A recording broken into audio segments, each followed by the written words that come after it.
Yeah, so, this is relevant. 2 years ago, Katie, 32 female, and I, 36 male, had our first child, Dane, 2 months. Dane is the best son any father could wish for, and I couldn't be prouder. But here's where things get a little muddy. I, like much of our generation, am a man of the internet. And, inevitably, I've seen some stuff about men's rights, including posts from heartbroken men about rampant paternity fraud. Did you know 30% of women lie about who fathered their kids? As a newish dad, this stuff did alarm me, I'll admit. I went into a bit of a dark place because, well, I get on well enough with my in-laws. They're pleasant people, but something about them has always seemed off. Like, my wife's mother, Peggy, is a very attractive woman, despite being in her 50s. I can see where Katie gets it from. They both have dark, thick hair and blue eyes. Katie is often compared to Alexandra Daddario. Peggy is the spitting image, but with a few more city miles on her face and cleavage. Which sounds bad,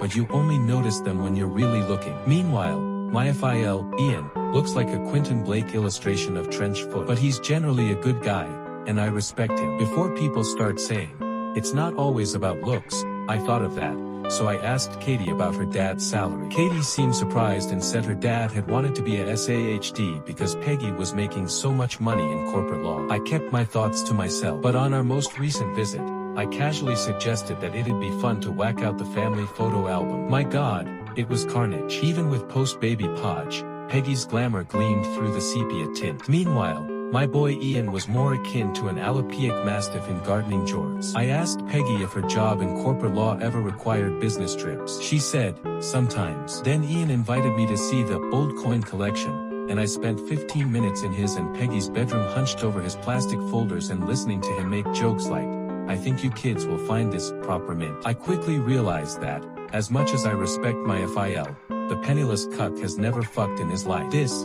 combined with all my other evidence, put me in an impossible position. On the car ride home, I floated to Katie that she should order a paternity test. After some initial hysteria, I calmly explained that I meant for her and Ian, not me and Dane. I have no doubts about Dane's paternity because I'm attractive with inherited wealth. Sadly, Katie did not want to listen to my reasoning, and refused one of the 2 cotton swabs I had in my pocket. She dropped me home, and she and Dane have been living with her parents ever since. AITA. I was just looking out for a bro. And why would Katie refuse a test, unless she has something to hide? Is she trying to protect her cheating mother?